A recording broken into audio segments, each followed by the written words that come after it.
এটা বলতে পারবেন যে আমি কি 2026-এ কোটিপতি হতে পারি? ও, খুব দারুণ কথা বলছে। তো সব থেকে বড় কথা হলো 2026 সালে কোটিপতি হবে, নিশ্চয়ই হবে, কিন্তু কারা হবে?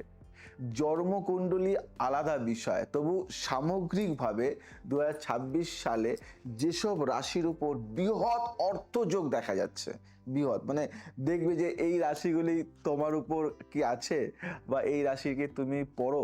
বৃষ রাশি স্থাবর সম্পত্তি, ব্যবসা ও জমি প্রচুর হবে। সিংহ রাশি নেতৃত্ব দেবে, প্রশাসন, রাজযোগ।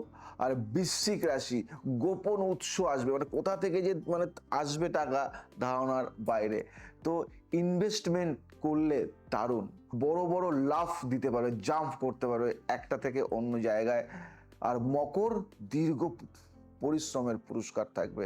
আর যারা মীন রাশির জাতক জাতিকা, আশীর্বাদ স্বরূপ অর্থপ্রাপ্তি, মানে বংশগত হয়তো ফ্যামিলি থেকে বা দান, কোনো না কোনো ভাবে কিন্তু তোমাদের অর্থের যোগ থাকবে। আর এদের মধ্যে অনেকেই হঠাৎ কোটিপতি